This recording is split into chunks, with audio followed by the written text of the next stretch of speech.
Hey everyone, glad you could join us today. We are concluding this week as we are talking about idols, about how we can get rid of the idols in our life. We've talked about how you can identify them, how they can warp us, how they really come between our relationship with God. And if we don't remove these idols from our life, they're going to draw us further and further away from God. The last couple of weeks I've been reading through the book of 1 Kings, and in 1 Kings there were godly kings who did everything right in the eyes of God. And then it says in 1 Kings, however, they did not remove the high places, the places where they would worship idols. And what happened was it continued to draw the people away from God. So if we don't remove these idols from our lives, they are going to lead us further and further away from God. The problem is that sometimes we don't recognize the idols in our life. We don't see them in our lives because all of us have blind spots. One day I was driving down the interstate and I was getting ready to move into the passing lane, and I looked in the mirror to my right, I looked in the mirror to my left, I looked in the rearview mirror, put on my turn signal, and I started to move over into the passing zone. All of a sudden I heard a horn honking, and I looked and there was a car right next to my car. And I didn't see it because it was in my blind spot.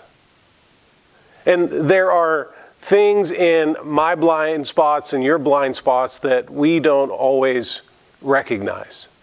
That's why the writer of Proverbs said this in Proverbs 24:6, "For by wise guidance you will wage war, and in abundance of counselors there is victory." In the abundance of counselors there is victory. If you want to experience victory in your life, you need to have people that can see into your blind spots. Because one of the things that I do now is I'm driving down the interstate, I'll look in my mirrors, but then I'll ask my wife, I'll say to her, "Do you see any cars?" And she'll tell me no, and I'm free to go into the passing zone. And just like when we drive our cars, we need people in our lives who can look into our blind spots.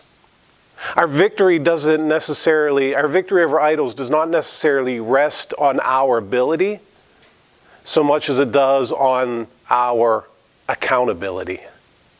Accountability is that word that none of us like, but all of us need. Because this is what I have learned in my life, and probably true in your life as well, is that we don't always do what's expected, but we will always do what's inspected.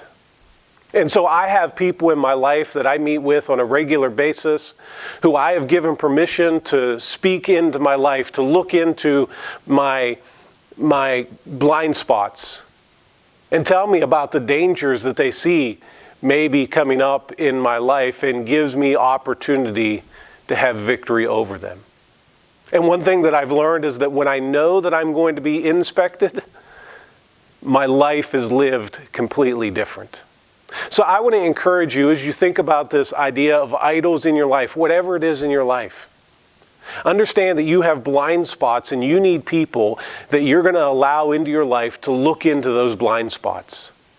Because as the writer of Proverbs says, in abundance of counselors, there is victory.